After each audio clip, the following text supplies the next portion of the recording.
guys, it's Katie from Columbia Sailing School. Today we are going to be going over kind of a more beginner lesson on basic points of sail.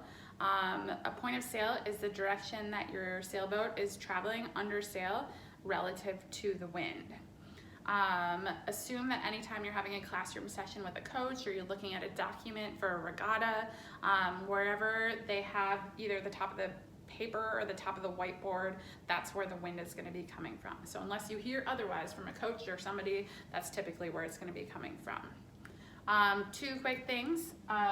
Port tack is right here. So any of the boats with the red sails are on port tack, which means that the wind is crossing the port or the left side of the boat before it hits the sails.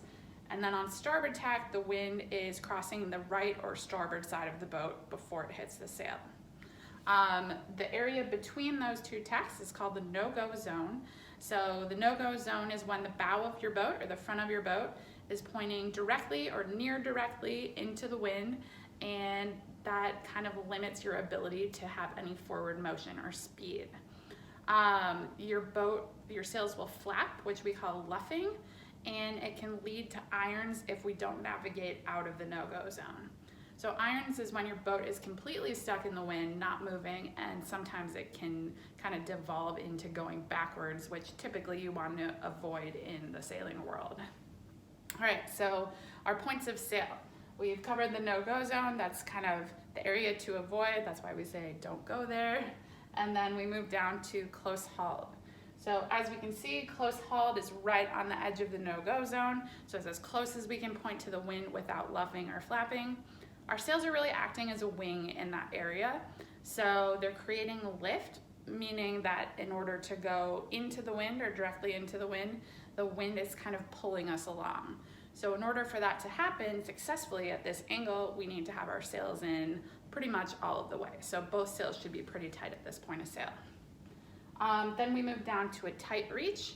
A tight reach is just off of close hauled, so we're gonna crack off our sails or ease them out a little bit, increase our speed, but we can see that the angle isn't gonna be as great. So if we have a goal, we wanna be going somewhere up here, close hauled is gonna be the way to go. But if we are not really like shooting for a goal or trying to sail to something up here, then we can crack off a little bit, go for a little bit more speed on a tight reach.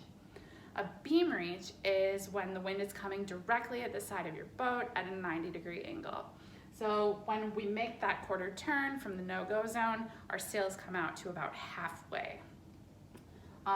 Beyond that, we come to a broad reach. A broad reach is between all the way downwind and a beam reach. So our sails are going to be out as far as possible without luffing, and at both of those points of sail and most points of sail, we're going to be watching our telltales really closely. So as a skipper or crew, the telltales are the little strings of yarn that we see on our sail, and the majority of the time, if the one toward us is flapping or on the inside of the sail, we are going to be heading down a little bit or trimming our sails in a little bit.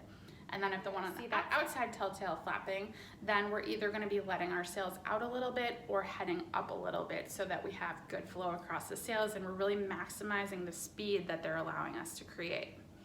All right, so after a broad reach, we continue heading down and we're running or heading downwind. So we can see the wind coming almost directly behind the boat. We open up both sails as much as possible, which we call wing on wing. So the jib crosses the boat to the other side from the main, and we're opening everything up as much as possible to catch as much wind as possible. So the main will be out all of the way and the jib will be out as far as it can go. And when we're doing that, we want to create a nice sail shape. So make sure to look at both of your sails and make sure they're not flapping on the top or the bottom, and that the top of the sails aren't really open and like spilling a bunch of wind. We want to make sure that we're harnessing all of that to have really good speed.